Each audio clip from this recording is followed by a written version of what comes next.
Hey guys! I am here today to read the book The Adventures of Beekle, the Unimaginary Friend by Dan Santat. I love this book.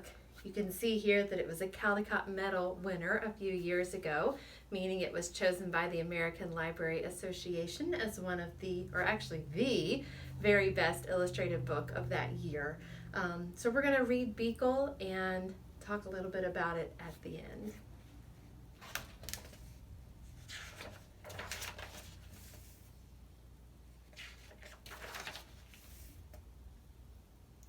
The Adventures of Beekle, the Unimaginary Friend by Dan Santat. He was born on an island far away where imaginary friends were created. Here they lived and played, each eagerly waiting to be imagined by a real child. Every night he stood under the stars, hoping for his turn to be picked by a child and given a special name. He waited for many nights. But his turn never came.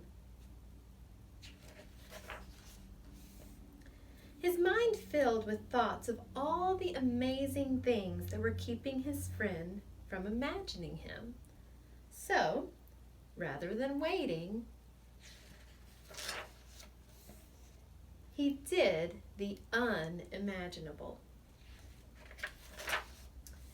He sailed through unknown waters and faced many scary things, but thinking about his friend gave him the courage to journey on until he reached the real world. The real world was a strange place. No kids were eating cake. No one stopped to hear the music, and everyone needed nap time. Then he finally saw something familiar, so he followed. He had a good feeling about this place, but he looked everywhere, and he could not find his friend.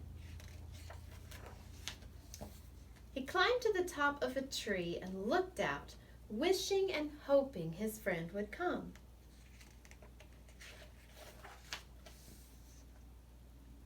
But no one came.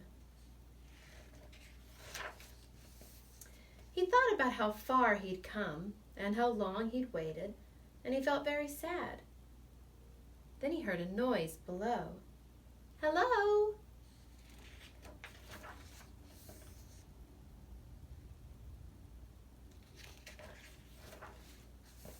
Her face was friendly and familiar, and there was something about her that felt just right. Beekle and Alice had many new adventures. They shared their snacks, they told funny jokes. The world began to feel a little less strange.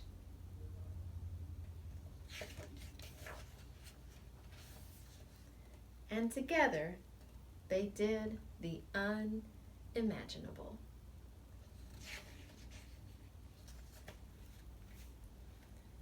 The end. What I want you guys to think about with this story is, why do you think the illustrator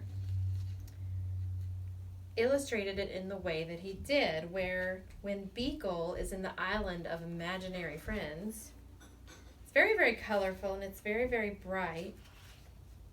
And then when he leaves to try to find his friend to be imagined by, suddenly the world turns very, very dark. And he says it was a really strange place because he said no kids were eating cake, no one was going to stop to hear the music, everyone needed nap time. Why do you think he chose to do that? And then eventually he sees something familiar, and he ends up here. So just want you to think about that today as you think about our read aloud today, Beekle. See you guys later.